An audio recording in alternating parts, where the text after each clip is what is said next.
So guys, before going any forward, we need to understand the concept of return traffic.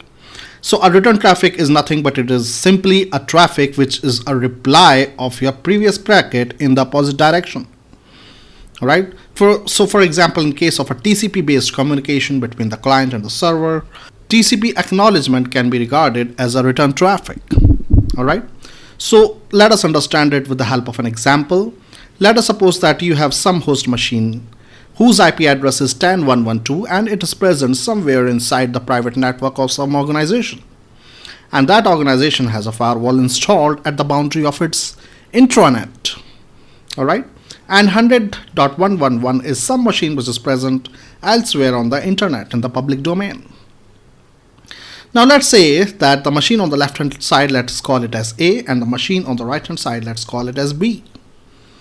Now if the machine A wants to initiate a communication with the machine B, the IP header of the packet which is generated by the machine A would have the source address and destination address as follows.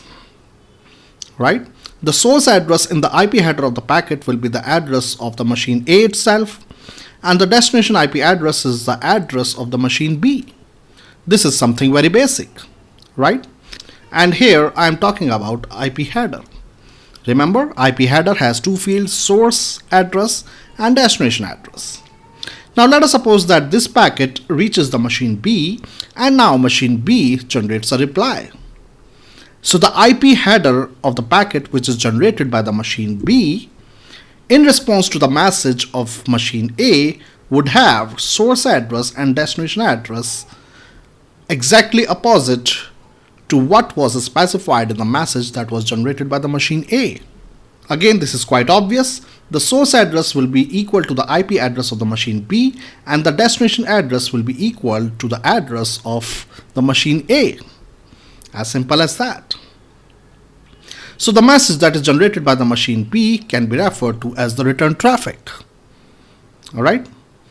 If this is the message, let's say M1, and if it is a message, let's say M2, and if M1 was generated by the machine A first, and in reply to the message M1, machine B has generated the message M2, then the message M2 is called the return traffic with respect to the message M1.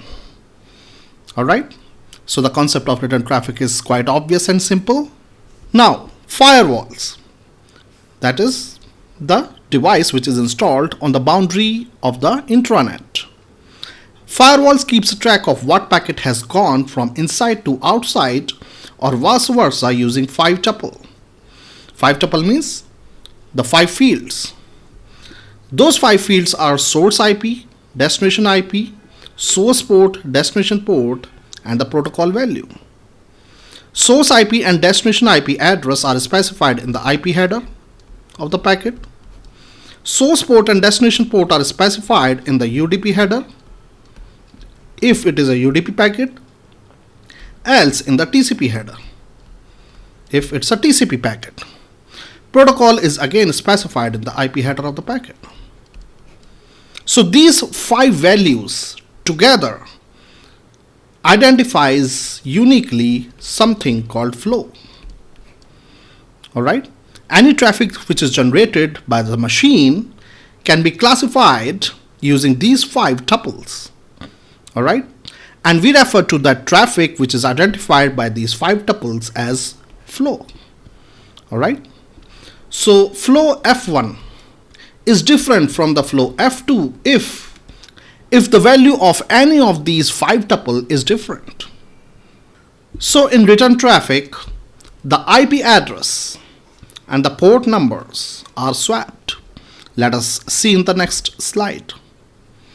So you can see, let us say that the machine A generates a message in which source port number is 10.1.1.2, source port number is 100, destination IP address is 101.1.1, and destination port number is 200. And the protocol value that is specified in the IP header of the packet is TCP.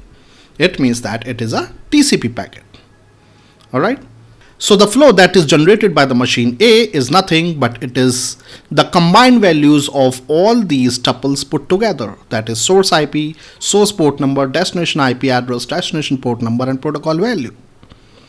Now, when this message, let's say M1, is received by the machine B, which is present elsewhere in the internet, then the machine B will generate a return traffic or a reply to the message of machine A. That reply message would contain source IP address and destination IP address swapped together. Alright, so this is the source IP address. This would be source port. This is destination IP address. This is destination port. And this is protocol value.